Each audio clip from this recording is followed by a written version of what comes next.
الحمد لله وكفى والصلاة والسلام على عباده الذين اصطفى خصوصا على أفضلهم وخاتم النبيين محمد الأمين وعلى آله وصحبه أجمعين. أما بعد فأعوذ بالله من الشيطان الرجيم. بسم الله الرحمن الرحيم. يأمرهم بالمعروف وينهاهم عن المنكر ويحل لهم الطيبات ويحرم عليهم الخبائث ويضع عنهم إصرهم والأغلال التي كانت عليهم. صدق الله العظيم. رب اشرح لي صدري ويسر لي أمري واحلل عقدة من لساني يفقهوا قولي. اللهم ربنا ألهمنا رشدنا وأعذنا من شرور أنفسنا. اللهم أرنا الحق حقا وارزقنا اتباعه وأرنا الباطل باطلا وارزقنا اجتنابه. اللهم وفقنا لما تحب وترضى. اللهم ارزقنا اتباع نبيك وأصحابه وصل عليه وسلم ورضي الله عنهم أجمعين. آمین یا رب العالمین. حضرات، آپ کو معلوم ہے کہ آج اس خطاب جمعہ ہی میں در حقیقت ایک خطبہ نکاح بھی ادا ہوگا، اور خاص طور پر شادی بیاہ کی جو تقریبات ہیں ان کے ضمن میں جو اصلاحی تحریک ہم نے شروع کی ہے، اور جس کے لیے اس وقت اس ملک میں خاص طور پر صوبہ پنجاب میں ایک خاص موقع پیدا ہو گیا ہے کہ کھانوں پر جو پابندی لگائی گئی تھی ان میں اب ون ڈش کی حد تک جو ہے وہ اجازت دی گئی ہے. تو اس حوالے سے اس میں کچھ اور مزید تجاویز ہیں کہ جو میں چاہتا ہوں کہ ہماری اصلاحی تحریک کے حوالے سے لوگوں کے سامنے آ جائیں. ہو سکتا ہے کہ یہ موقع جو ہے اس کے لیے مناسب ہو اور اجتماعی سطح پر کچھ فیصلے اچھے ہو جائیں. میں نے ابھی جو آیت مبارکہ بلکہ اس کا ایک حصہ تلاوت کیا ہے، یہ لمبی آیت ہے، آیت نمبر 157 سورہ اعراف. اس میں نبی اکرم صلی اللہ علیہ وسلم کی شان میں بعض چیزیں بیان ہوئی ہیں. یأمرهم بالمعروف وینہاہم عن المنکر. حضور کا ایک کام یہ ہے کہ آپ لوگوں کو حکم دیتے ہیں نیکی کا اور روکتے ہیں بدی سے. دوسرا وَيُحِلُّ لَهُمُ الطَّيِّبَاتِ وَيُحَرِّمُ عَلَيْهِمُ الْخَبَائِثَ. ان پر حلال قرار دیتے ہیں پاکیزہ چیزوں کو اور حرام قرار دیتے ہیں بری چیزوں کو، خبیث چیزوں کو، ناپاک چیزوں کو. تیسرا فعل وَيَضَعُ عَنْهُمْ إِصْرَهُمْ وَالْأَغْلَالَ الَّتِي كَانَتْ عَلَيْهِمْ. اور لوگوں پر جو بوجھ لدے ہوئے ہیں اور جو ان کے گردنوں میں طوق پڑے ہوئے ہیں ان سے ان کو آزادی عطا کرتے ہیں. یہ نبی اکرم صلی اللہ علیہ وسلم کی شان میں 3 باتیں ہیں جو اس آیت میں آئی ہیں. اس کے بعد فرمایا گیا فَالَّذِينَ آمَنُوا بِهِ وَعَزَّرُوهُ وَنَصَرُوهُ وَاتَّبَعُوا النُّورَ الَّذِي أُنزِلَ مَعَهُ أُولَٰئِكَ هُمُ الْمُفْلِحُونَ. تو جو لوگ ان پر ایمان لائیں گے، ان کا احترام اور اعزاز کریں گے، ان کی مدد کریں گے، اور جو نور ان کے ساتھ نازل کیا گیا ہے اس کی پیروی کریں گے، تو وہی فلاح پانے والے ہوں گے. اللہم ربنا اجعلنا منہم، اللہم ربنا اجعلنا منہم، آمین یا رب العالمین. اب یہ جو میں نے 3 چیزیں بیان کی ہیں اس وقت ان میں سے صرف ایک کے بارے میں مجھے گفتگو کرنی ہے. باقی پاکیزہ چیزوں کو حلال کرنا، خبیث چیزوں کو ناپاک کرنا ہمارے علم میں ہے، اس میں کوئی وضاحت کی اس وقت ضرورت نہیں. نیکیوں کا حکم دینا، بدی سے روکنا بالکل واضح ہے. یہ اسر اور اغلال کیا ہیں کہ جن سے نبی اکرم صلی اللہ علیہ وسلم نے نوع انسانی کو نجات دی ہے. یہ اسر و اغلال در حقیقت مذہبی اعتبار سے اور سماجی اعتبار سے ایسے بوجھ ہوتے ہیں جو لوگ اپنے اوپر خود لاد لیتے ہیں. ایک تو احکام شریعت ہیں، ان کی پیروی تو لازمی ہے. کوئی فوت ہو گیا ہے تو آپ نماز جنازہ پڑھیں گے، اس کی تدفین ہوگی. لیکن یہ کہ اب اس پر آپ نے 30 رکھ لیا، 10واں رکھ لیا، 40واں رکھ لیا، برسی رکھ لی، یہ سب آپ نے اپنے اوپر بوجھ لاد لیے. یہ خام خواہ کا بوجھ لوگوں کے اوپر. جو دولت والے ہیں ان کو تو کوئی بات نہیں، ان کو تو اپنی دولت کے اظہار کا موقع ملتا ہے، لیکن غریبوں کے لیے بوجھ بن گیا. کسی نہ کسی درجے میں خانہ پوری انہیں کرنی پڑے گی. تو یہ جو رسومات و بدعات ہوتی ہیں یہ در حقیقت نوع انسانی کے لیے بوجھ بن جاتے ہیں کہ جن سے نجات دلانا بھی نبی اکرم صلی اللہ علیہ وسلم کا ایک فرض منصبی تھا. اسی طرح کا معاملہ شادی بیاہ کے اندر ہے.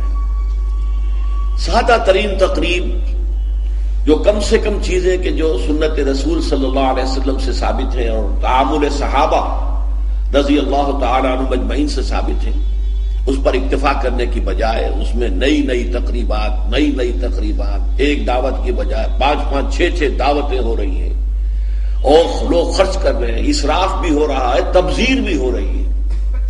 پھر میں عرض کروں گا دوبارہ، جو کروڑ پتی ہیں ان کے لیے تو یہ اپنی دولت کے اظہار کا موقع ہوتا ہے کہ ہم بڑے دولت مند ہیں. غریبوں کے لیے یہ اسر اور اغلال بن جاتے ہیں. انہیں بھی خیال ہوتا ہے میری بھی بچی ہے، میں اس کے ہاتھ پیلے کر رہا ہوں، وہ کیا سوچے گی؟ فلاں کی شادی ہوئی تھی، کس طرح وہ کوٹھی بقعہ نور بنی ہوئی تھی. میرے والد کو اتنی بھی توفیق نہ ہوئی کہ کچھ بجلی کے جو ہے میرے گھر کے اوپر بھی جو ہے وہ چراغ روشن ہو جاتے. وہاں اتنی بڑی دعوت ہوئی تھی لیکن ان کو اتنی بھی توفیق نہ ہوئی کہ انہوں نے کچھ لوگوں کو کھانا کھلا دیا ہوتا. لہذا انسان کرتا ہے اور مجبوراً کرتا ہے. یہ اسر اور اغلال جو ہیں ان سے نجات دلانا بھی در حقیقت جو نبوی مشن ہے ان الفاظ کے روح سے حضور کے مقصد بعثت میں شامل ہے. چنانچہ میں نے آپ کو معلوم ہے کہ اصل تو اپنی زندگی لگائی ہے قرآن مجید کی طرف لوگوں کو دعوت دینے میں، اور کچھ عملی جد و جہد کے ایک ایسی جماعت تیار کی جائے کہ جو اس ملک کے اندر اسلامی نظام کو قائم کرنے کے لیے میدان میں آ سکے. یہ تو میرا اصل فنکشن رہا ہے، میرا اصل موضوع رہا ہے. میرے سارے اور بیشتر اوقات اس کام میں. ساتھ ہی میں نے 1973 سے یہ شادی بیاہ کے ضمن میں جو اسر اور اغلال ہم نے اپنے اوپر ڈال لیے ہیں، بوجھ لاد لیے ہیں اور گلے میں توق پہن لیے ہیں، ان سے اس معاشرے کو آزاد کرانے کی کوشش جو میرے نزدیک نبوی مشن کا ایک حصہ ہے، میں نے اس کا بھی آغاز کیا تھا. اب اس کے ضمن میں آپ سے تمہیداً میں عرض کروں کہ یہ احساس صرف میرا نہیں تھا، بہت سے لوگوں کا رہا ہے کہ بہت اسراف شروع ہو گیا ہے، بہت تبذیر ہو رہی ہے. یہ جو ایک دوبار ہے جو رسومات کا، اس میں وقت صرف ہوتا ہے، آنا جانا بیٹھنا وہاں، اس میں کتنا ہمارا قیمتی وقت لگ جاتا ہے. پھر کراچی میں خاص طور پر محسوس ہوا کہ اب کوئی بارات جا رہی ہے، اس کے ساتھ کچھ لوگ خود ہی ویسے ہی شامل ہو گئے. اب ظاہر بات ہے کہ وہاں کوئی آئیڈینٹی کارڈ جو ہے وہ لے کر تو داخلہ نہیں ہوتا. نتیجہ یہ ہے کہ انتظام کیا تھا 500 کا، آگے 1000، اور پھر وہ ایک پینک، اب فوراً جاؤ لاؤ کہیں سے کھانا لاؤ، کیا کرو. تو اس لیے انہوں نے پھر یہ شروع کیا کہ نکاح مسجد میں ہو. لیکن یہ کہ اس کے بعد وہ جو گھٹی میں پڑی ہوئی تھی باتیں، نکاح تو مسجد میں ہو گیا، پھر کسی ہوٹل کے اندر جا کر جو ریسیپشن بھی کر لیا. تو گویا کہ وہ انہوں نے صرف اپنے لیے ایک انتظامی سی سہولت وہاں پہنچائی تھی، حقیقت میں کوئی بنیادی تبدیلی واقع نہیں ہو سکی. لیکن ضیاء الحق صاحب کا ذکر میں خاص طور پر کروں گا کہ انہوں نے اس سلسلے میں کوشش کی تھی، تعداد بھی مقرر کر دی، اس سے زیادہ مہمان نہ ہو اور بھی اس سے زیادہ خرچ نہ ہو. غالباً 5000 روپے کی کوئی مقدار متعین کی گئی تھی اگر میں غلط نہیں مجھے یاد ہے. لیکن ہوا کیا اس کا، چونکہ انہیں اپنی سیاسی مصلحتوں کے تحت وڈیروں کی شادیوں میں شرکت کرنی پڑتی تھی جہاں ہزاروں مہمان ہوتے تھے. وہاں گویا کہ ان کے آرڈیننس کی دھجیاں ان کی نگاہوں کے سامنے بکھرتی تھی. تو اب ظاہر بات ہے کہ اگر آپ خود شریک ہو رہے ہیں تو آپ کا آرڈیننس تو ختم ہو گیا، اس سے کوئی نتیجہ حاصل نہیں ہوا. تیسری بات یہ ہے، اس میں اور بڑی اہم ہے، اس کو سوچئے کہ اس کے ضمن میں دلیل صرف ایک دے جاتی رہی، سادگی ہونی چاہیے، سادگی ہونی چاہیے، کفایت شعری ہونی چاہیے، کفایت شعری ہونی چاہیے. لیکن یہ لفظ بے معنی ہے. سادگی کروڑ پتی کی کچھ اور ہے، لکھ پتی کی کچھ اور ہے، جھگی والے کی کچھ اور ہے. سادگی کی کوئی معنی نہیں ہے، ریلیٹو ٹرم ہے، آربیٹریری ٹرم ہے، اس کے لیے کوئی مفہوم معین نہیں ہے. لہذا واعظ اپنی جگہ پر ہوتا تھا اور جو بھی نصیحت، لیکن اس پر عمل کی کوئی شکل نہیں ہوتی تھی. اس پر اللہ تعالیٰ نے خصوصی رہنمائی میری فرمائی. میں اللہ کا شکر ادا کرتے ہوئے کہہ رہا ہوں ہدایت جو بھی ملتی ہے اللہ کی طرف سے ملتی ہے. الحمدللہ الذی ہدانا لہذا وما کنا لنہتدی لولا ان ہدانا اللہ. کل شکر اور کل سپاس اور کل حمد اور کل ثنا اس اللہ کے لیے جس نے ہمیں ہدایت دی، اور ہم ہرگز ہدایت یافتہ نہ ہو سکتے اگر اللہ ہی ہمیں ہدایت نہ دیتا. وہ ہدایت کیا تھی کہ اصلاح کے عمل کے لیے جو کارنر سٹون چاہیے، بنیاد کا پتھر، وہ مضبوط ہونا چاہیے. اور وہ یہ ہے کہ جو تقریب ثابت ہے سنت رسول سے یا عمل صحابہ سے، اس کو تو مضبوطی سے پکڑ لیا جائے. جیسے حدیث میں الفاظ آئے ہیں عضوا علیہ بالنواجذ، اپنے دانتوں سے پکڑ لو، کچلیوں سے پکڑ لو. لیکن جس تقریب کا، جس رسم کا کوئی ثبوت نہ ملے، نہ حضور کے عمل سے نہ صحابہ کے تعامل سے، اس کو پھر پوری بے دردی کے ساتھ اور پوری جرت کے ساتھ، جرت رندانہ کے ساتھ اس کی جڑ کاٹ دینی چاہیے. اس میں کمی نہیں ہے. کمی بیشی تو پھر وہی الفاظ ہو جائیں گے ریلیٹو ٹرم میں، کتنی کمی نہیں، اسے جڑ سے اکھڑ دیا. اس چیز کو، اس اصول کو سامنے رکھ کر، اور یہ اصول اس حدیث سے ماخوذ ہے جس میں حضور نے فرمایا تھا کہ میری امت کے 73 فرقے ہو جائیں گے، 72 جہنمی ہوں گے، ان میں سے ایک ہوگا کہ جو جنت میں جائے گا. وہ پوچھا گیا کہ وہ کون سا ہوگا؟ فرمایا ما انا علیہ واصحابی. وہ فرقہ یا وہ جماعت یا وہ لوگ جو میرے اور میرے صحابہ کے طرز عمل کی پیروی کریں. ان کا نام چاہے ایک نہ ہو، طرز عمل یہ ہو کہ وہ میرے اور میرے صحابہ کی پیروی کریں. اسی پر ماخوذ ہے یہ، اسی پر مبنی ہے. تو اس کے ضمن میں ہم نے جو اصلاحات تجویز کی ہیں، اس میں سب سے پہلی اصلاح یہ ہے کہ نکاح مسجد میں ہونا چاہیے. یہ بات جو ہے شروع میں تو لوگوں کو عجیب سی لگی، لیکن جو دلائل میں نے دیے وہ اتنے کنونسنگ تھے کہ الحمدللہ اس کو تو لوگوں نے بہت جلد قبول کر لیا. ہمارے لیے سب سے بڑی دلیل کیا ہے کہ حضور کا قولی حکم ہے اعلنوا ھذا النکاح واجعلوہ فی المساجد. نکاح کا اعلان عام کیا کرو اور مسجدوں میں منعقد کیا کرو. یہ جامع ترمذی شریف کی روایت ہے. اگرچہ ٹھیک ہے، علماء کا کہنا یہ ہے کہ یہاں جو وجعلوہ جو فعل امر ہے یہ وجوب کے لیے نہیں ہے، استحباب کے لیے، لازم نہیں ہے. امر دونوں طرح کا ہوتا ہے، مستحب ہے، بہتر ہے. تو سوال یہ کہ بہتر کو کیوں چھوڑیں؟ جس کو محمد رسول اللہ نے بہتر قرار دیا ہو اسے کیوں چھوڑیں؟ کس دلیل سے چھوڑیں؟ ہمیں لازماً اختیار کرنا چاہیے. پھر میں نے عرض کیا حضور کی بیٹیوں کے نکاح مسجد میں ہوئے تو ہمارے ہاں کون ہے وہ چودھری اور وہ سرمایہ دار تو جو سمجھے کہ میری بیٹی کی تو توہین ہو جائے گی اس کا نکاح مسجد میں ہو؟ اس طرح باتیں سمجھانے کے لیے ہوتی. حضور کی محبت ہر مسلمان کے دل میں ہے، لیکن کسی نے ادھر توجہ دلائی ہی نہیں تو لوگ کیا کریں؟ اس میں علماء کی فیلیور ہے سب سے بڑی. اور اس کی وجہ کیا ہے؟ وجہ یہ ہے کہ ہمارے مولوی عام طور پر کمی کاری ہوتے ہیں، ملازم ہوتے ہیں. دیہات میں تو ان کی حیثیت کمی کاروں سے زیادہ ہوتی ہی نہیں. وہ چودھریوں سے کیسے کہیں؟ عام شہروں میں بھی مساجد کی جو مینیجنگ کمیٹیز ہوتی ہیں وہ تو سرمایہ داروں پر، لوگوں پر، اونچے لوگوں پر ملتوی ہوتی ہیں، ان سے کیسے کہیں؟ لہذا یہ حدیث جو ہے بیان نہیں کی گئی. حدیث موجود ہے ترمذی شریف کی، اعلنوا ھذا النکاح واجعلوہ فی المساجد. میں نے اس حدیث کا حوالہ دیا تو لوگوں کی آنکھیں کھل گئی. جب کہا دیکھو اگر فاطمہ الزہرا رضی اللہ تعالی عنہا کا نکاح مسجد میں ہو سکتا ہے تو کس کی بیٹی زیادہ عزت والی ہے حضرت فاطمہ الزہرا رضی اللہ تعالی. تیسری بات میں نے اور دی دلیل، اور اس میں غیرت کو ابھارا کہ دیکھو عیسائیوں نے اب تک اپنے چرچ اور اپنے پادری کی یہ عزت برقرار رکھی ہے. ان کی شادی چرچ میں ہوگی، کہیں نہیں ہوگی. پرنسس ہو، پرنس ہو، وہیں جائے گا. اور اس میں مجھے واقعہ یاد آتا ہے جب شادی ہونے والی تھی پرنس اینڈریو کی، اس کی بیوی کا سارا فرگوسن جو نام تھا، اور وہ ذرا نٹکھٹ قسم کی لڑکی، کیا عورت تھی پوری. تو اس نے یہ کہا تھا، اس کا بیان آیا تھا، I will not say, I am not a timid type of woman. I won't say I will obey him. اس سے مجھے معلوم ہوا کہ ان کے نکاح کے اندر یہ قول بھی ہوتا ہے کہ پادری کے سامنے چرچ میں کھڑے ہو کر، چونکہ ان کے ہاں پردہ نہیں ہے، لڑکا اور لڑکی دونوں آمنے سامنے کھڑے ہو کر ایجاب و قبول کرتے ہیں، اور لڑکی یہ بھی کہتی ہے کہ میں اس کی تابع داری کروں گی۔ اس نے کہا میں نہیں کہوں گی، یہ کہنا تو پڑا، اس کے بغیر وہ پرنس اینڈریو کی دلہن نہیں بن سکتی تھی، شادی جو ہے وہ دوبارہ چرچ میں ہوئی۔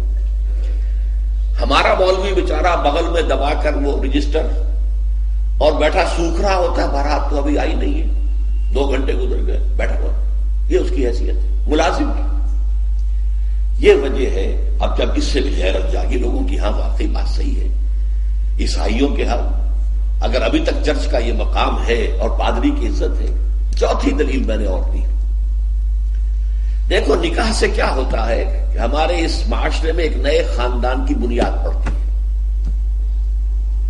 اس کے لیے دعا کرنا، خیر برکت بھلائی سعادت، یہ اس نکاح کا جز ہوتا ہے۔ لکھتے بھی ہیں کہ دعا میں شریک ہو۔ اب ظاہر بات ہے کہ دعا کا ماحول آپ نے باہر جو ہے بڑے قالین بچھا لیے قیمتی، اور ان پر قیمتی صوفے رکھ لیے اور بڑے سنہری قسم کے شامیانے لگا لیے، لیکن وہاں پر ماحول کیا ہوتا ہے؟ سگریٹیں پی رہے ہیں، دھواں سگریٹوں کا، قہقہے لگ رہے ہیں، غیبتیں ہو رہی ہیں، اور یہ کہ کوئی بھانڈ آ گئے ہیں، فحش گوئی کر رہے ہیں۔ اس حال میں کوئی شخص جو ہے کونے میں بیٹھے ہوا مولوی صاحب جو من من من من من کر کے وہ کچھ پڑھتے ہیں، کہتے ہیں دعا کر لو۔ اب دعا کیا خاک کر لو؟ دعا کے لیے ماحول ہوتا ہے، دل کی آمادگی ہوتی ہے، ذہنی اور نفسیاتی تیاری ہوتی ہے، تب دعا ہوتی ہے۔ یہ ماحول ہمارا، اس میں ہم نماز کے لیے جمع ہوئے ہیں، جمعے کے لیے جمع ہوئے ہیں، مسجد ہے، پاک ماحول ہے، لوگ اپنی اپنی حد تک اچھے کپڑے پہن کے آئے ہیں، اور اس کے اندر عطر بھی لگایا ہے، حضور کی سنتیں ہیں یہ، اس طرح جمعے کی تیاری کیا کرو۔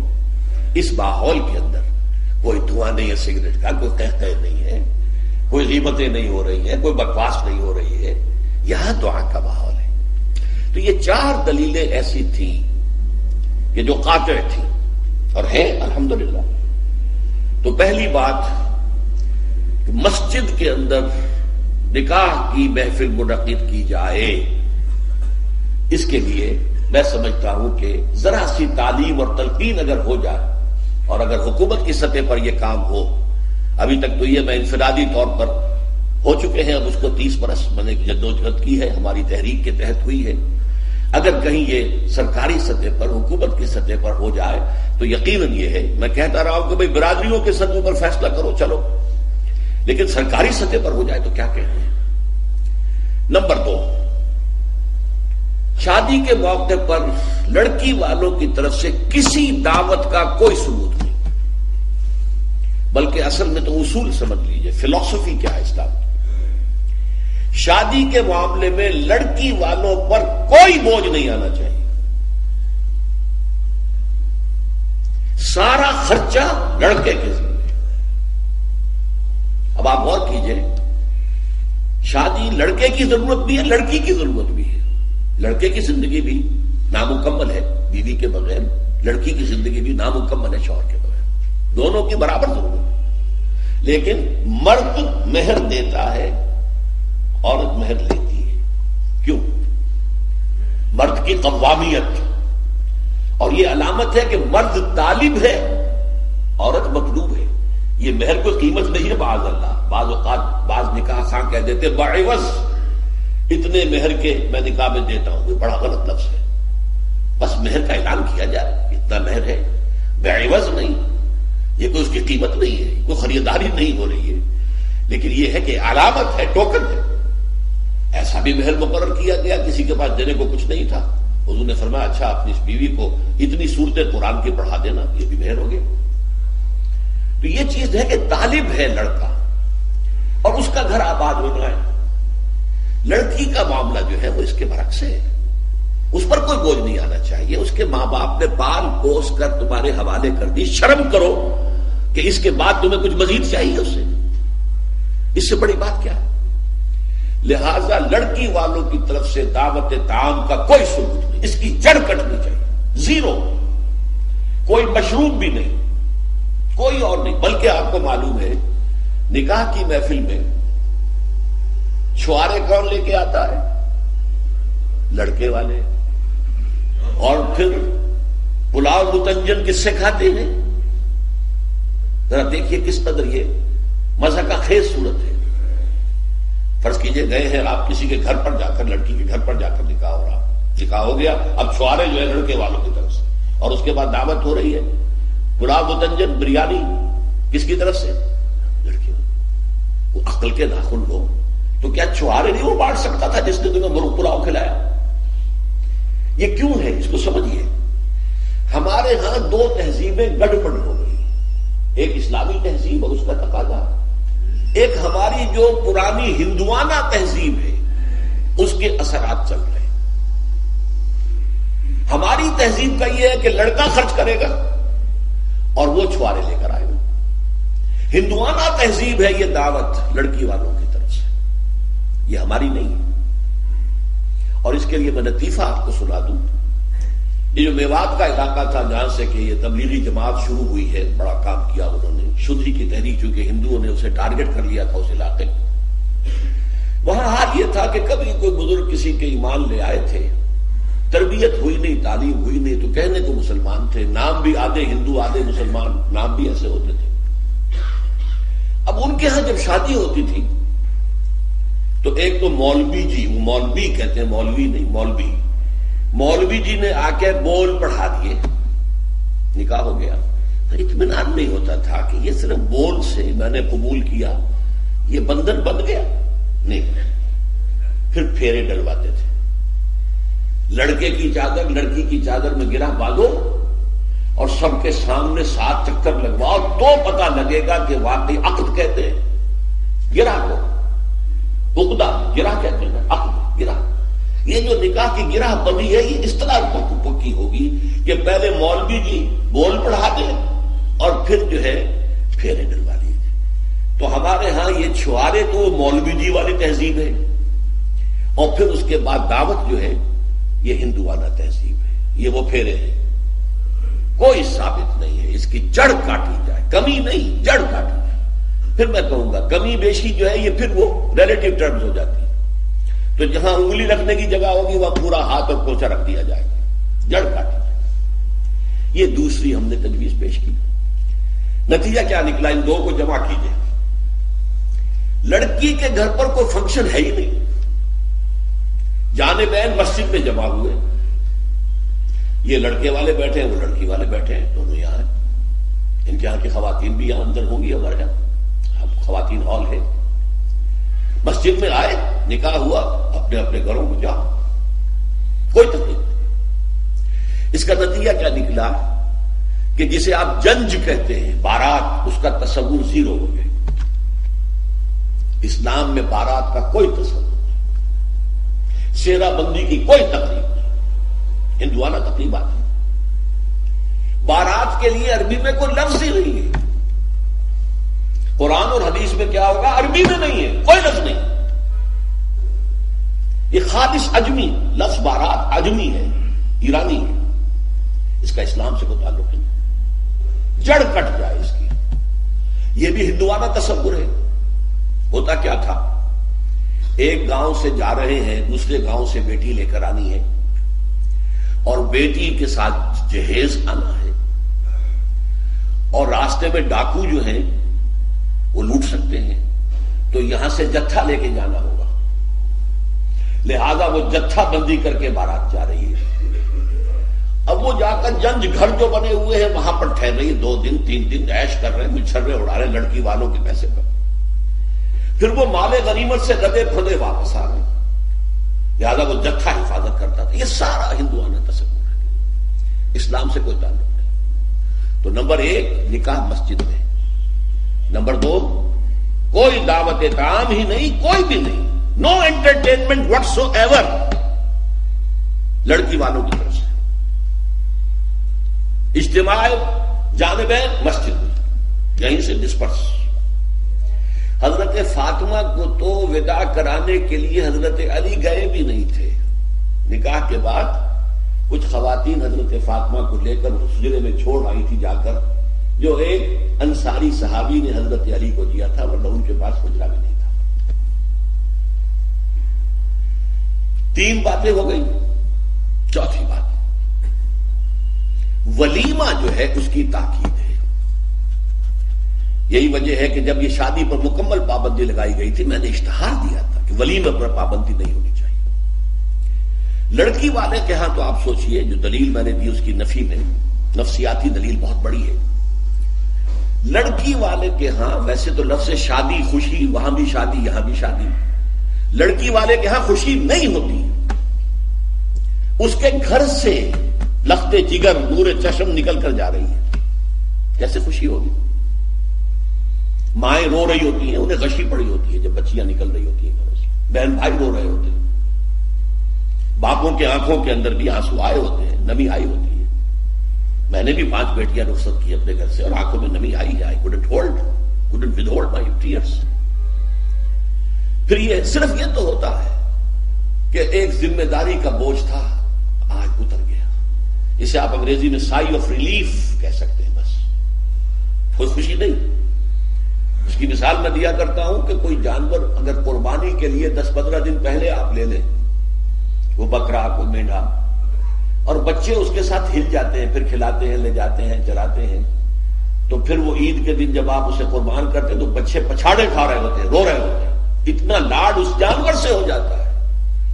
تو یہ نور چشم، لخت جگر گھر سے نکل رہی ہے، 18-20 برس رہی ہے آپ کے گھر میں، آج جا رہی ہے۔ ٹھیک ہے، سائی آف ریلیف ہے، لیکن اندیشہ بھی ہوتا ہے، ذہن میں رکھیے، ہمیشہ ہوتا ہے۔ پتہ نہیں بیل منڈے چڑھے نہ چڑھے، موافقت مزاج کی ہو نہ ہو، نئے ماحول میں جانا ہے، ایڈجسٹمنٹ ہو نہ ہو، اپنی حد تک پورا اطمینان کر لیا ہے، دیکھ لیا ہے، سوچ بچار کر لیا ہے، لیکن کیا کہا جا سکتا ہے؟ ایک بالکل یوں سمجھیے کہ ایک نیا ماحول ہے، نئی جگہ جا رہی ہے، لہذا وہ اندیشہ بھی موجود ہوتا ہے۔ لہذا واقعتاً لڑکی والوں کے ہاں خوشی کا موقع نہیں ہے۔ ان کے ہاتھوں مرغ پلاؤ کھانا بے غیرتی ہے۔ ہاں، لڑکے والے کے ہاں خوشی ہے، اس کا گھر آباد ہوا ہے، اور اسے حکم دیا حضور نے، اولنوا ولو بشاۃ، ولیمہ ضرور کرو، چاہے تمہارے پاس ایک ہی بکری ہو۔ وہ ایک ہی بکری در حقیقت ان کے ہاں مفلسی کی سب سے بڑی شکل ہو سکتی تھی، لیکن بھیڑیں بکریاں پالنا تو ان کا پیشہ تھا۔ تو کسی کو ایک ہی بکری ہے، معلوم بہت ہی غریب ہے، فرمایا اسی کو ذبح کرو، کھانا کھلاؤ، اپنے دوستوں کو، اپنے احباب کو سیلیبریٹ کرو۔ سیلیبریشن تمہارے ہاں ہونی چاہیے، مرد کے ہاں، لڑکے کے ہاں۔ پھر اس میں بھی اس قدر حضور صلی اللہ علیہ وسلم کی تعلیم کے اندر دیکھیے توازن ہے۔ فرمایا، یہ مسلم شریف کی روایت ہے جو میں آپ کو سنا رہا ہوں، عن عبداللہ ابن عمر رضی اللہ تعالی عنہ ان النبی صلی اللہ علیہ وسلم قال اذا دعی احدکم الی الولیمۃ فلیجب، جب تم میں سے کسی کو ولیمے کی دعوت دی جائے تو ضرور جائے۔ اور ایک اور حدیث ہے ابو ہریرہ سے رضی اللہ تعالی عنہ کہ حضور نے فرمایا شر الطعام طعام الولیمہ، ولیمے کا کھانا برا کھانا ہے۔ کیوں؟ اس میں غریبوں کو نہیں بلایا جاتا، بلکہ غریبوں کو تو دھکے دیے جاتے ہیں۔ آپ دیکھتے ہیں بڑے بڑے لگے ہوتے ہیں ٹینٹ، اور وہاں پر اندر جو کچھ ہو رہا ہوتا ہے، کھانا ضائع بھی ہو رہا ہوتا ہے، غریب کو تو کسی کو داخل نہیں ہونے دیں گے نا، اور ہے بھی نہیں، وہ مسلی کھلانے کے لیے تو نہیں ہے نا، وہ تو اپنے اعزاء، رشتہ دار، احباب، ان کو اپنی خوشی میں شریک کرنے کے لیے ہے۔ تو حضور نے فرمایا شر الطعام طعام الولیمہ، لیکن اس کے باوجود من لم یجب الدعوہ فقد عصى اللہ ورسولہ، جو شخص ولیمے کی دعوت قبول نہیں کرے گا اس نے گویا کہ اللہ اور اس کے رسول کی نافرمانی کی۔ اب آپ سوچئے، جس نبی نے ہمیں اتنی تفصیل سے ہدایت دی دعوت ولیمہ کی، اگر لڑکی والوں کے یہاں کسی دعوت کے اندر کوئی خیر ہوتا ذرہ بر، تو کیا حضور ہمیں اس سے محروم رکھتے صلی اللہ علیہ وسلم؟ تو چوتھی بات جو میں نے عرض کی کہ ولیمہ کیا جائے، ہاں البتہ ون ڈش کی پابندی لگائی جا سکتی ہے، بالکل لگائی جا سکتی ہے، اسراف اور تفریط کو روکا جا سکتا ہے۔ اسراف کسے کہتے ہیں؟ اسراف کہتے ہیں ضرورت کی جگہ پر ضرورت سے زائد خرچ کرنا. عام اپنے گھر کے کھانے میں بھی ایک سے زیادہ ڈش پکانا، ایک سے زیادہ کھانا حضور کے نزدیک نہایت ناپسندیدہ. ضرورت ہے پیٹ بھرنے کی، ایک سالن روٹی سے بھی ہو جاتا ہے، آپ نے 4 4 5 5 پکا رکھے. یہ اسراف ہے. اسی طریقے سے اگر دعوت کے اندر بھی 1 ڈش کی پابندی ہو تو بالکل ٹھیک ہے، اس کے اندر کوئی حرج نہیں. لیکن یہ کہ اس میں اب جو کیا گیا ہے کہ میٹھے کے اوپر پابندی، بالکل یہ صحیح نہیں. میٹھا حضور کو بہت مرغوب تھا، پسند تھا. تو اس میں یہ کہ ایک ڈش میٹھے کی، یہ نہیں کہ 3 3 4 4 ڈشیں ہیں. دال کا حلوہ بھی ہے، گاجر کا حلوہ بھی ہے، اور فلاں بھی ہے، اور فلاں بھی ہے، اور پھر کھیر بھی ہے. لہذا ولیمے کی اجازت ہونی چاہیے. اور ظاہر بات ہے کہ ہر شخص اپنی سطح کے مطابق کرے گا، اور وہ آدمی بھی بلائے گا. جو کم ہی بلا سکتا ہے وہ کم بلائے گا، جو زیادہ بلا سکتا ہے زیادہ بلائے گا. اس کے اوپر بھی کوئی خاص پابندی لگانے کی ضرورت نہیں ہے. لیکن ظاہر بات ہے جو میں نے ایک بات کی ہے، اس سے شادی بیاہ کے اخراجات کا ایک حصہ تو بالکل ختم ہو گیا نا. لڑکی والوں کی طرف سے تو 0 ہو گیا. نہ کوئی سیلیبریشن، نہ کوئی دعوت، نہ کوئی خیمے لگانے کی ضرورت، نہ کچھ اور ریسیپشن، کچھ نہیں. کیسے؟ بالکل 0. لڑکے والے جو ہیں دعوت ولیمہ، اور اس کے اندر ظاہر بات ہے کہ اپنے ساتھیوں کو، دوستوں کو، اعزاء کو، اقارب کو جس حد تک بھی اس کے لیے ممکن ہے. اچھا، یہاں تک فرمایا ہوں کہ اگر تمہارے کسی بھائی نے نکاح کیا ہو اور اس کے پاس کچھ بھی نہیں ہے کہ وہ ولیمہ کر سکے، اپنے گھر سے کھانا لے جاؤ اور جا کر اس کے ہاں بیٹھ کر کھانا، سیلیبریٹ کرو، اس کی خوشی میں شریک ہو جاؤ. یہ کس قدر فطری تعلیمات ہے، غور کیجیے. جیسے کہ میں نے بتایا کہ اصل خوشی جو ہے وہ لڑکے والے کے، اس کا گھر آباد ہوا. لڑکی والے کے تو خوشی نہیں ہے، ان کے ہاں سے تو ایک فرد جو ہے وہ نکلا ہے.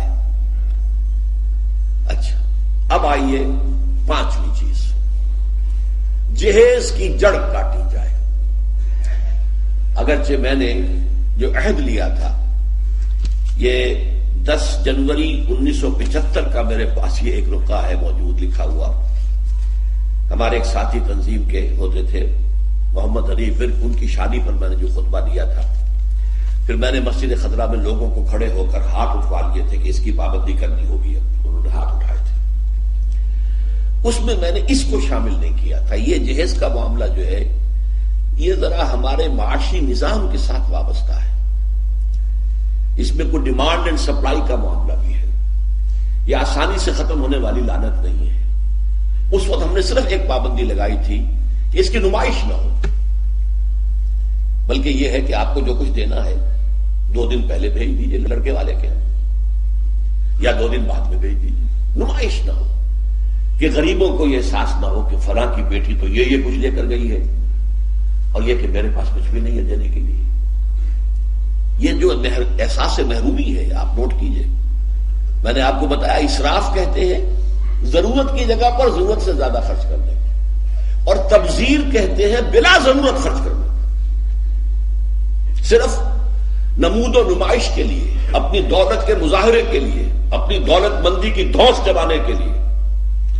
پوری کوٹھی جو ہے قمقمہ بنی ہوئی ہے، ہر جگہ پر ہر درخت کے ہر پتے کے ساتھ بلب لگا ہوا ہے، معلوم ہو جگمگ جگمگ جگمگ ہو رہی ہے.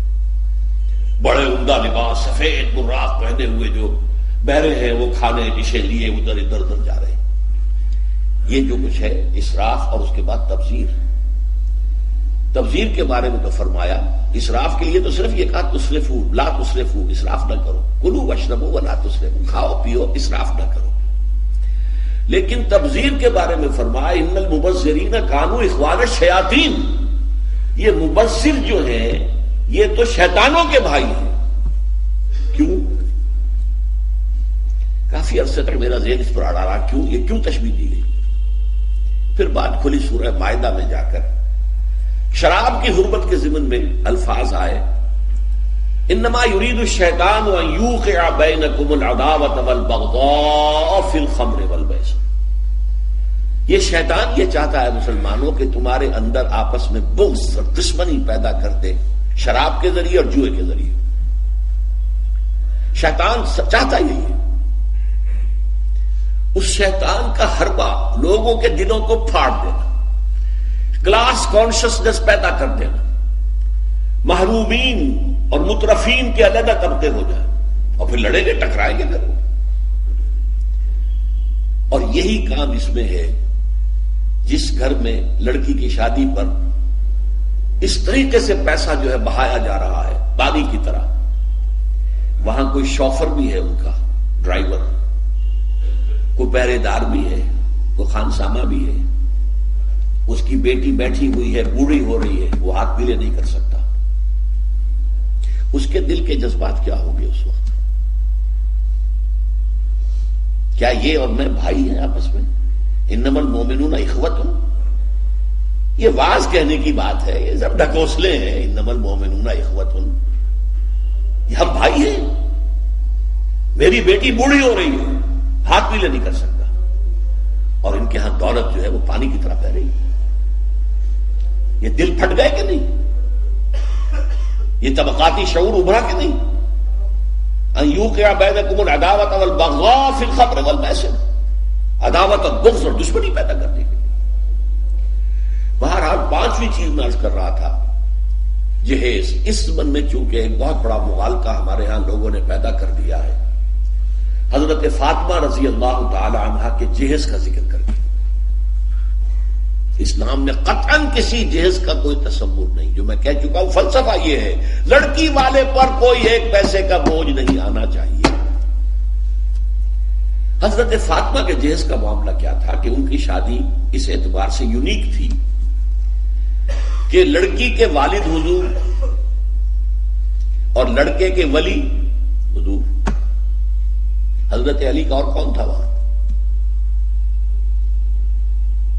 اب حضور نے پوچھا، علی تمہارے پاس کچھ ہے مہر دینے کو؟ مہر تو دینا ہوگا نا، مہر تو لازم ہے۔ انہوں نے صاف ہاتھ چھاڑ دیے اپنے کہ میرے پاس کچھ بھی نہیں ہے۔ تو فقراء صحابہ میں سے تھے، جیسا کہ میں نے آپ کو بتایا ابھی، ان کے پاس تو کوئی گھر بھی نہیں تھا، حجرہ بھی ایک انصاری صحابی نے انہیں دیا ہے کہ یہاں آپ اپنی بیوی کو رخصت کرا کے لے آئیں۔ کہا میرے پاس تو کچھ نہیں۔ فرمایا تمہارے پاس ایک زرہ ہوتی تھی؟ کہ جی ہاں زرہ تو ہے۔ انہوں نے کہا اصل میں سمجھا کہ زرہ تو ایک ہتھیار ہے، جہاد کے لیے ہے، وہ کوئی دولت تو نہیں ہے۔ آپ نے فرمایا جاؤ اسے بیچو یا گروی رکھو، قرض لے کے آؤ، لیکن مہر تو دینا۔ وہ گئے اپنی زرہ لے کر بازار میں آواز لگائی، حضرت عثمان نے خرید لیا 30 دینار یا درہم جو بھی ہے اس میں رقم کا میں یقین سے نہیں کہہ سکتا، اور بعد میں پھر واپس کر دی۔ اس وقت اگر ویسے ہی دیتے 30 دینار یا 30 درہم تو حضرت علی کی جو غیرت ہے اور خودی ہے اس پر بوجھ پڑتا کہ اس نے مجھے خیرات دی ہے۔ اس وقت تو خرید لی تاکہ کوئی بوجھ نہ ہو، میں نے زرہ بیچی ہے پیسے لیے، بعد میں واپس کر دی ہدیۃ، یہ تھا آپ کی زرہ واپس۔ وہ لا کے حضور کے سامنے پیسے رکھ دیے گئے۔ حضور نے کچھ تو گھر کے اندر بھجوائے کہ فاطمہ کے لیے وہ خوشبو کو تیاری، کوئی اچھے کپڑے کو بنائے، اور باقی سے وہ سامان بنا دیا۔ ایک گدا جس میں کھجور کی چھال بھری ہوئی تھی، 2 تکیے کھجور کی چھال کے، ایک مشکیزہ پانی لانے کے لیے کنویں سے، ایک چکی جو یا گندم جو بھی ہوگی پیسنی ہوگی، 1-2 بالوئی سے برتن، بس یہ ہے جہیز۔ اور یہ حضرت علی نے جو مہر کی رقم پیش کی تھی اس میں سے حضور نے بنا کر دیا۔ وہ رقم جو ہے حضرت فاطمہ کا حق تھا نا، مہر تو لڑکی کا حق ہے، اسی کے گھر کا سامان بنا دیا۔ اپنے پاس سے حضور نے 1 پیسے کی کوئی شے نہیں دی۔ اس کے لیے یہ بھی دلیل نوٹ کر لیجئے کہ حضور کی اور بھی تو بیٹیوں کی شادی ہوئی کہ نہیں۔ حضرت عثمان کے گھر میں 2 بیٹیاں گئی ہیں حضور کی۔ پہلی بیٹی تو خیر مکے میں گئی تھی، ابھی شاید وحی کا آغاز بھی نہ ہوا ہو، میں یقین سے تو نہیں کہہ سکتا، ہو سکتا ہے کہ حضور کی نبوت کے ظہور سے پہلے شادی ہوئی ہو سکتا ہے، ممکن ہے، لیکن ایک شادی تو مدینے میں ہوئی ہے۔ اور حضرت عثمان کا گھر بھرا ہوا، ہر شے کا سامان موجود ہے، سامان جگہ موجود ہے، کسی جہیز کا کوئی تذکرہ ملتا ہے؟ تو یہ جہیز نہیں تھا، یہ خالص ہندوانہ تصور ہے. اور اس کی وجہ کیا ہے؟ وجہ یہ ہے کہ ہندوؤں میں لڑکی جو ہے، بیٹی جو ہے، وہ وارث نہیں ہے، اسے وراثت میں کوئی حصہ نہیں ملتا. لہذا جب اسے گھر سے رخصت کر رہے تو وہ دان دہیج، یعنی یہ ایک خیرات ہے جو دے رہے ہیں. لڑکی کا حق کوئی نہیں ہے. بلکہ راجپوتوں وغیرہ میں تو ہندوؤں کے اندر آپ کو معلوم ہونا چاہیے، لڑکا بھی صرف بڑا لڑکا وارث ہوتا تھا تاکہ زمین کے ٹکڑے نہ ہوں. 10 مربع ہیں تو 10 مربع ہی جائیں گے. چھوٹے بھائی بھی اس کے کمی کاری ہوتے تھے، بس ان کا کوئی حق نہیں. یہ اس اپنی فیوڈلزم کو برقرار رکھنے کے لیے. ورنہ 10-12 بچے ہو گئے، تقسیم ہو گیا تو فیوڈلزم تو ختم ہوا. پھر ہندوؤں کے ہاں تو یہاں تھا کہ لڑکی کا تو اس کو سوال ہی پیدا نہیں ہوتا کہ اس کا کوئی حق ہو. تو اسلام نے حق دیا ہے، لیکن یہ ہے کہ اس کا حق ہے. باپ فوت ہوگا، اس کی وراثت میں سے حصہ اسے ملے گا. مما قل منہ او کثر، چاہے زیادہ ہو چاہے کم ہو. فریضۃ من اللہ، اللہ کی طرف سے فرض ہے، یہ لازم ہے. ماں فوت ہوگی، ماں کے آگے کوئی ہے، وراثت ہے، اس میں سے بیٹوں کو بھی بیٹی کو بھی حصہ ملے گا. لہذا یہ ہندوانہ تصور جو جہیز کا ہے، ویسے تو یہ کہ سرکاری سطح پر تو اگر اس کی کوئی مہم چلے اور محنت ہو اور جدوجہد ہو تو اس کی جڑ کاٹی جا سکتی ہے. لیکن بہرحال ہم نے جو عہد لیا تھا اور اس پر کہ ہم نے پابندی کرائی ہے وہ یہ ہے کہ کم سے کم اس کی نمائش نہ ہو، دکھایا نہ جائے، تاکہ یہ کہ وہ کچھ محرومی کا تصور جو ہے لوگوں کے اندر پیدا نہ ہونے پائے. چھٹی بات جو ہم نے کی وہ کیا تھی کہ یہ جو نکاح کی محفل ہوتی ہے اس میں خطبہ ہوتا ہے. یہ خطبہ کس لیے ہوتا ہے؟ رسم پوری کرنے کے لیے. کوئی منتر جنتر ہے یہ؟ خطبے کا مقصد ہوتا ہے تلقین، نصیحت، وعظ، تعلیم. اس کو نوٹ کیجئے. اس زمانے میں نہ کالج، نہ اسکول، نہ مدرسے، نہ اخبار، نہ کتابیں، نہ رسالے، نہ آڈیو، نہ ویڈیو، نہ ٹی وی، نہ کچھ، نہ ریڈیو. تعلیم کا ایک ہی طریقہ تھا. جہاں بھی مسلمان جمع ہوتے تھے کسی خوشی کی تقریب یا غمی کی تقریب میں، وہاں حضور خطبہ دیتے تھے. ایک خطبہ جمعہ تو تھا ریگولر، خطبہ عیدین ریگولر. باقی جہاں مسلمان جمع ہو گئے ہیں خوشی کی تقریب میں یا کسی غمی کی تقریب میں، وہاں خطبہ دینا. یہ خطبے کا مقصد تعلیم، تلقین، وعظ، نصیحت. اب ساری بات ہے کہ یہ تعلیم اور تلقین اور نصیحت تو اس وقت کارگر ہو جبکہ وہ ہماری سمجھ میں آئے. ورنہ تو رسم رہ گئی رسم ازا، روح بلالی نہ رہی، فلسفہ رہ گیا، تلقین غزالی نہ رہی. تو رسم ہے. لیکن اس رسم کی جو کوتاہی ہے، اس کی کمی کو پورا کرنے کے لیے ہم نے کیا کیا؟ خطبہ جمعہ ہوتا ہے کہ نہیں؟ عربی میں ہوتا ہے. زبان یار من عربی و من عربی نمیدانم، ہمیں کیا پتا کیا پڑھا جا رہا ہے. لیکن اس کی تلافی کرتے ہیں کہ اس سے پہلے کوئی وعظ، کوئی نصیحت، کوئی تقریر کرتے ہیں کہ نہیں کرتے؟ کیوں کرتے ہیں؟ تاکہ جو مقصد اصل خطبے کا تھا وہ خطبے سے حاصل نہیں ہو رہا ہے تو کم سے کم یہ ہے کہ اس کی تلافی کسی درجے میں ہو جائے. ما لا یدرک کلہ لا یترک کلہ. جو چیز بتمام و کمال حاصل نہ کی جائے بالکل چھوڑ بھی نہ دی جائے، کسی نہ کسی درجے میں اس کا کام باقی رکھنا چاہیے. لہذا ہم نے چھٹی چیز جو ہے وہ یہ کی کہ خطبہ نکاح کا ترجمہ اور مفہوم تھوڑا سا بیان کیا جائے. اور خطبہ آپ کو معلوم ہے خطیب کھڑے ہو کر دیتا ہے. یہ بیٹھ کے نہیں ایک کونے میں بیٹھے ہوئے ہیں اور بس ایسا پڑھ رہے ہیں جیسے کہ دولہا کو سنانا مقصود ہے اور دولہا کے فرشتوں کو بھی پتہ نہیں کیا پڑھا جا رہا ہے. اس کا تو کوئی فائدہ نہیں. یہ تو رسم ہے جو ہو رہی. تو خطبے کے اندر ہم نے یہ چیز شامل کی. خطبہ پڑھا جائے وہی مسنون محمد الرسول اللہ صلی اللہ علیہ وسلم، لیکن اس کے اندر جو آیات ہیں، احادیث ہیں، ان کا کوئی ترجمہ، کوئی وضاحت کر دی جائے. تو اب میں اس وقت وہ کام کر رہا ہوں اس نکاح کے لیے جو آج اس وقت یہاں ہونا ہے کہ خطبہ مسنونہ جو نکاح کا ہے وہ اب میں پڑھ رہا ہوں. الحمدللہ نحمده ونستعینه ونستغفره ونؤمن به ونتوکل علیہ ونعوذ بالله من شرور أنفسنا ومن سيئات أعمالنا من يهده الله فلا مضل له ومن يضلله فلا هادي له ونشهد أن لا إله إلا الله وحده لا شريك له ونشهد أن محمدا عبده ورسوله صلى الله عليه وسلم أما بعد فأعوذ بالله من الشيطان الرجيم بسم الله الرحمن الرحيم يا أيها الذين آمنوا اتقوا الله حق تقاته ولا تموتن إلا وأنتم مسلمون يا أيها الناس اتقوا ربكم الذي خلقكم من نفس واحدة وخلق منها زوجها وبث منهما رجالا كثيرا ونساء واتقوا الله الذي تساءلون به والأرحام إن الله كان عليكم رقيبا يا أيها الذين آمنوا اتقوا الله وقولوا قولا سديدا يصلح لكم أعمالكم ويغفر لكم ذنوبكم ومن يطع الله ورسوله فقد فاز فوزا عظيما صدق الله العظيم وقال النبي صلى الله عليه وسلم النكاح من سنتي وقال صلى الله عليه وسلم من رغب عن سنتي فليس مني وقال صلى الله عليه وسلم اعلنوا هذا النكاح واجعلوه في المساجد او كما قال صلی اللہ علیہ وسلم. میں اس کی وضاحت کیا کرتا ہوں. آج اب وقت بہت کم رہ گیا ہے, صرف ترجمہ کروں گا اس وقت.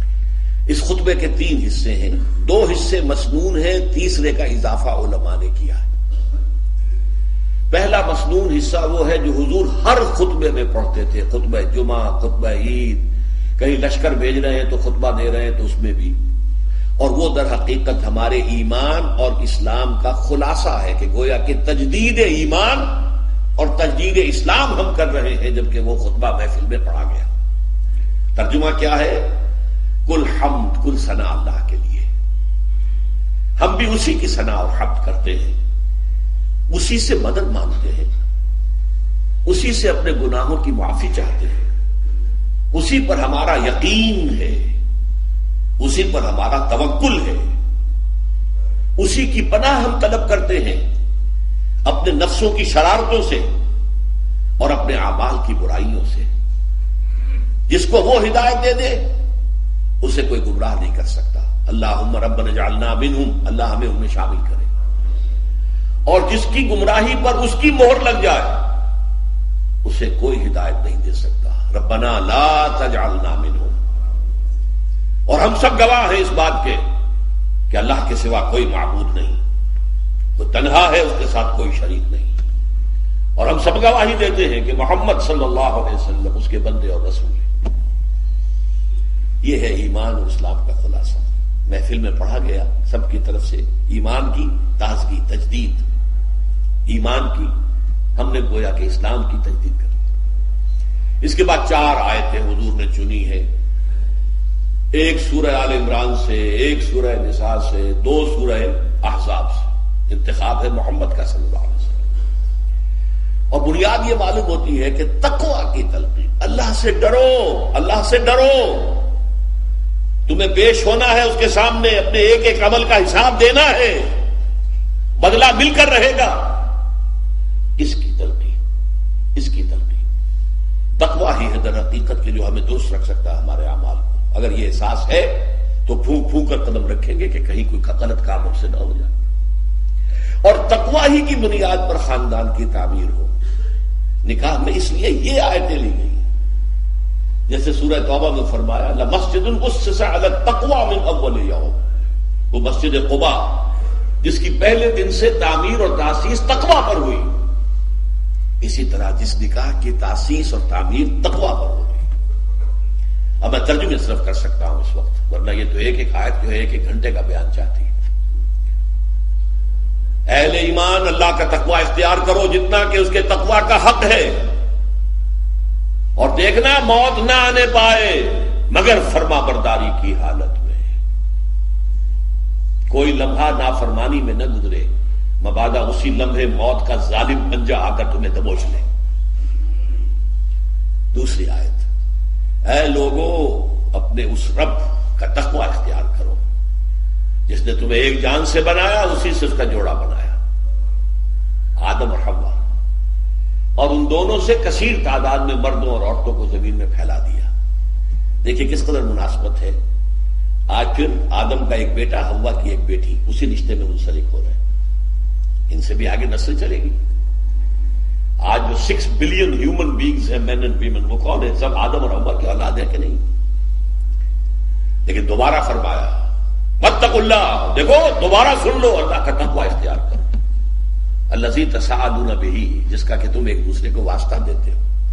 فقیر بھی مانگتا ہے تو اللہ کے نام پر، کہیں جھگڑے نہ چک رہے ہیں وہ کسی طریقے سے، تو آخر میں واسطہ دے، اللہ کا واسطہ بھائی، اللہ کا نام مانو، ٹھیک کرو معاملے. جس کا واسطہ دینا ہے اس کے حکم پر عمل بھی تو کرو. والارحام، رحمی رشتوں کا لحاظ رکھو، قطع رحمی نہ ہو، صلہ رحمی ہونی چاہیے. اللہ تعالیٰ تم پر نگران ہے، تمہارے ایک ایک عمل کو دیکھ رہا ہے. 2 آیتیں سورہ احزاب کی. اہل ایمان اللہ کا تقوی اختیار کرو اور زبان سے وہی بات نکالو جو درست و سیدھی ہو. یہ بھی زبان کا تقوی ہو گیا نا. پہلے بولو، پہلے تولو پھر بولو. ایک ایک حرف کی جواب دہی کرنی ہوگی اللہ کے ہاں. تم نے یہ بات کہہ دی تھی، did you have the right to say it? حق تھا تمہارا. لہذا زبان کو پکڑو، اور اگر دل میں تقوی اور زبان کنٹرول میں آ گئی تو یہ تمہارے سارے اعمال اللہ درست کر دے گا. اور پھر بھی اگر کوئی خطا ہو گئی، غلطی ہو گئی تو اللہ معاف فرما دے گا. اور جو اللہ اور اس کے رسول کی اطاعت پر کاربند ہو گیا اس نے تو بہت بڑی کامیابی حاصل کر لی. اللہم ربنا اجعلنا منہم، اللہم ربنا اجعلنا منہم. حضور کا خطبہ تو یہاں ختم ہو گیا. اب حدیثیں عام طور پر 2 پڑھی جاتی ہیں، میں نے 3 کر دی. پہلی حدیث النکاح من سنتی، شادی کی ترغیب ہے تجرد کے خلاف. یہ جو بعض مذاہب میں ہے کہ شادی نہ کرنا جو ہے یہ گویا کہ اعلیٰ روحانی زندگی ہے، نہ ہی لا رحمانیت فی الاسلام. فطرت کے تقاضوں کے خلاف نہ چلو، جائز راستے سے اپنی فطرت کے تقاضے کو پورا کرو. النکاح من سنتی. دوسری حدیث ہے من رغب عن سنتی فلیس منی، جس کو میری سنت پسند نہیں ہے تو اس کا مجھ سے کوئی تعلق نہیں. وہ نہ سمجھے اپنے آپ کو کہ میں امتی ہوں محمد کا صلی اللہ علیہ وسلم. اور یہ سنت پوری زندگی میں حضور کے طرز عمل کی پیروی کا نام ہے. سنتیں چھوٹی بھی ہیں، بڑی بھی ہیں. چھوٹیوں میں سب سے بڑی، نوٹ کر لیجیے میرے الفاظ، داڑھی کی سنت ہے. چھوٹی سنت ہے، ان میں سب سے بڑی ہے. یہ بھی سنت ہے کہ مسجد میں داخل ہو تو داہنا پاؤں آگے آئے، بایاں نہ آئے، بعد میں بایاں آئے. یہ بھی سنت ہے. چھوٹی سنتوں میں سب سے بڑی داڑھی کی سنت. البتہ بڑی سنت کیا ہے؟ حضور نے وحی کے آغاز کے بعد سے لے کر اس حیات دنیاوی کے آخری سانس تک 2 کام کیے. اللہ کے دین کی دعوت و تبلیغ اور اللہ کے دین کو قائم کرنے کے لیے جہاد اور قتال. یہ ہے بڑی سنت، سب سے بڑی سنت، سب سے بڑی سنت، سب سے بڑی سنت. جیسے آج کل آپ کہتے ہیں macro economics and micro economics, تو میکرو سننا تو یہ ہے دین کی دعوت و تبلیغ اور اللہ کے دین کو قائم کرنے کے لیے جہاد و قتال. تیسری حدیث جو ہے جس پر عمل ہو ہی رہا ہے، اعلنوا ھذا النکاح واجعلوہ فی المساجد. نکاح کا اعلان عام کیا کرو، مسجدوں میں منعقد کیا کرو.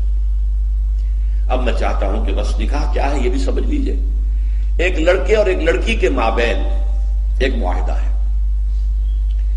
عیسائیوں میں آپ کو معلوم ہے لڑکا لڑکی دونوں سامنے کھڑے ہوتے ہیں، اس لیے کہ ان کے ہاں پردہ نہیں ہے. ہمارے ہاں پردہ ہے. تو چاہے آپ نے لڑکی کے گھر جا کر نکاح کیا ہو، لڑکی محفل میں تو نہیں ہوتی نا. لہذا لڑکی کا ایک وکیل ہوتا ہے جو اجازت لے کر آتا ہے، اور 2 گواہ اس کے ہوتے ہیں کہ اس نے اجازت حاصل کر لی ہے واقعتاً. گویا کہ لڑکا اصالتاً حاضر ہے. یہ عدالت ہے اس وقت، ایک عدالت کے سامنے یہ معاہدہ ہو رہا ہے. تو لڑکا اصالتاً موجود، لڑکی وکالتاً موجود ہے اس وقت پوٹینشلی اپنے وکیل کے ذریعے سے.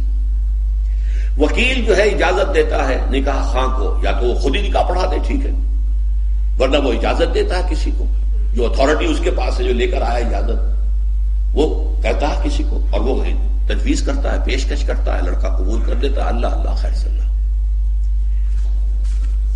عزیزم محمد عمران، اب آپ کھڑے ہو جائیں اینڈ فیس دی آڈینس، ادھر آ جائیں۔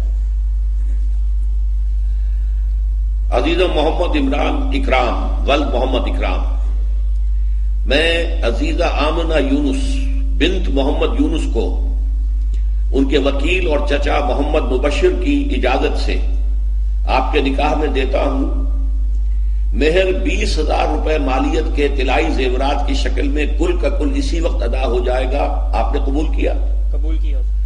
الحمدللہ۔ دوبارہ سن لیجئے، محمد عمران اکرام ولد Muhammad Ikram, super town Walton road, Lahore cantt. میں نے عزیزہ آمنہ یونس بنت محمد یونس کو ان کے چچا اور وکیل محمد مبشر کی اجازت سے آپ کے نکاح میں دیا۔ مہر 20,000 روپے مالیت کے طلائی زیورات کی شکل میں کل کا کل اسی وقت ادا ہو جائے گا۔ آپ نے قبول کیا؟ قبول کیا۔ الحمدللہ۔ بیٹھیے، اب دعا مانگ لیجیے۔ الحمدللہ الذی ہدانا لہذا وما کنا لنہتدی لولا ان ہدانا اللہ۔ کل حمد، کل سپاس، کل ثنا، کل تعریف اللہ کے لیے ہے جس نے ہمیں ہدایت عطا فرمائی۔